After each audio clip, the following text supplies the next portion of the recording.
scrutiny of the alleged references to Muhammad in the Bible as a prophet, they absolutely have no relation to the prophet of Muhammad, nor prophesy his coming. Muhammad is not mentioned in the Old Testament. Muhammad is not mentioned anywhere from Genesis to Revelation. Muhammad is God's true messenger. That's a joke.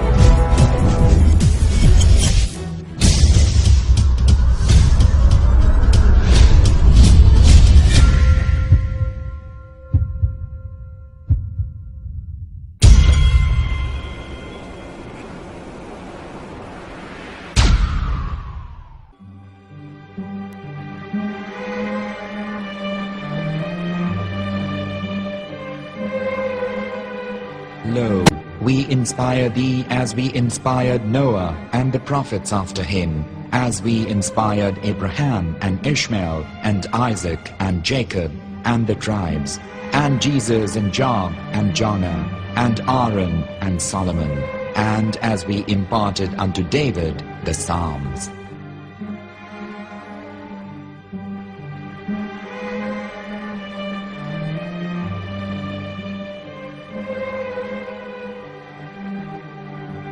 The verse we've just heard is from chapter 4 of the Quran. In the verse, God is affirming to humanity that Muhammad is indeed the recipient of a divine guidance, just as Noah, Abraham, and the rest of the prophets. However, some Christians and Jews today don't believe that Muhammad was a prophet and the covenant that God made with Abraham. And since the Quran is not their book of authority, in this video I'm going to show you that the book you're holding in your hands contains the name off the seal of prophethood, the Prophet Muhammad.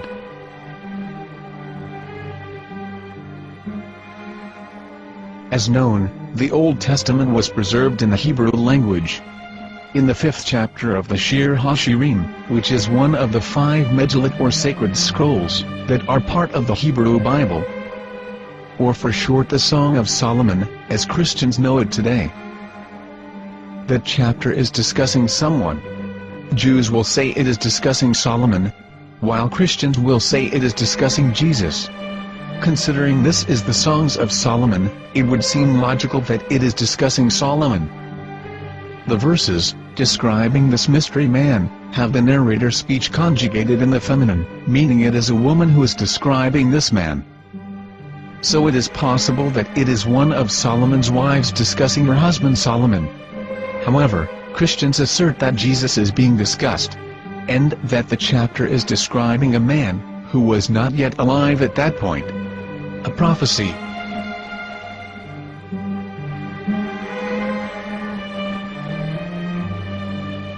In reading the English translation of Song of Songs 5:16, it finishes the description by saying, "He is altogether lovely," but what most people don't know is that the name of that man was given in the original Megillat. Here is verse 16, and how it is written in ancient Hebrew, before introducing the vowels, in the 8th century. From the Hebrew Bible, on scripturetext.com. Here is the word in question. This word is made of 4 letters. Mem, Het, Mem, Dalet. Now when reading the word as it is written in its original form, with no vowels, it can be read as Muhammad, which is the name of the Muslim prophet, or as Mamad with no A after the H. According to Ben Yehuda's Hebrew English Dictionary, it is correctly pronounced as Muhammad, not Mamad. So how we're going to know for sure if it's pronounced as Muhammad, the Muslim prophet, or as Mamad, a random Hebrew word? The only way is to give the verse to a rabbi and say to him, "Please read." Here is the Song of Songs 5:16, and how it is read by a rabbi from a Hebrew Jewish site. Please notice, the im in Hebrew is a plural of respect.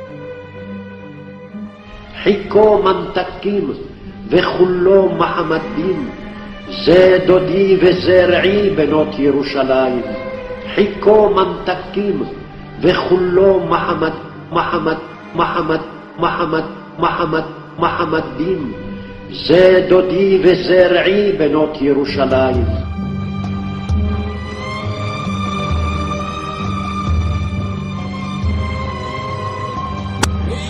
Coming out from the darkness, there are no other gods but God, and Muhammad is his messenger.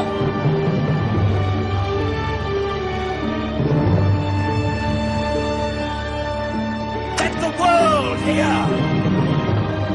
חיקו ממתקים וכולו מחמד דין. זה דודי וזה רעי בנות ירושלים. חיקו ממתקים וכולו מחמד, מחמד, מחמד, מחמד, מחמד, מחמד דין. זה דודי וזה רעי בנות ירושלים.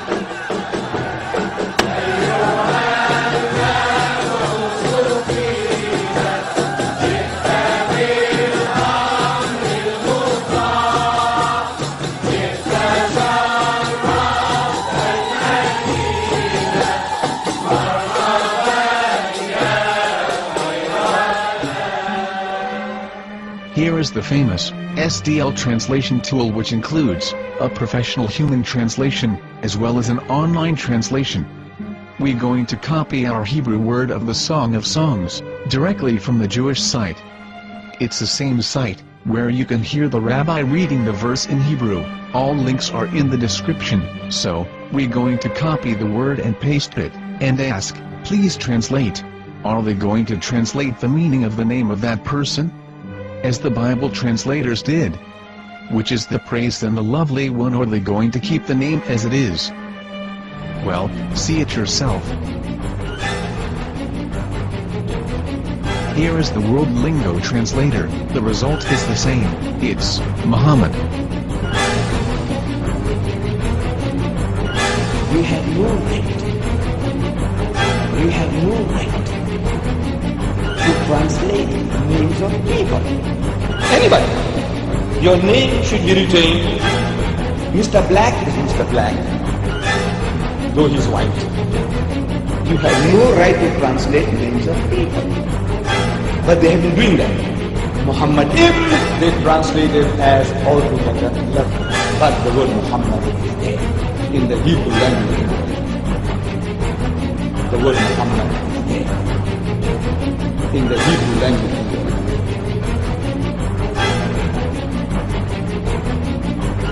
I will tell you a story from my own personal experience.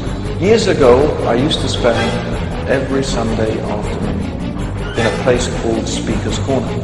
And in my years down there, I got to know a Jewish rabbi.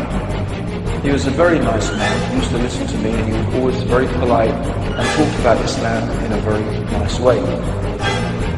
And one day during one of our conversations, after some years, I thought that it was about time I should invite him to Islam. So I said to him, you know, my friend, we have been talking now for many years, and even you have admitted to me that Muhammad is a prophet. So why then do you not embrace Islam? He said to me, we Jews, we never change our religion. I said, but half of the rabbis of Medina became Muslim. He said, that is true, but still, we Jews never change our religion. I thought, what can I say to him? He looked at me and said, listen to me, my friend. God sent to us a prophet Moses, and we didn't even listen to him. Do you think we're going to listen to another prophet after him? From another tribe? From another people? When he said that, I had nothing left to say. He knew that Muhammad was a prophet. In fact, another rabbi also came up to me and he said to me, we know Muhammad is a prophet, and he quoted to me a passage from the Bible.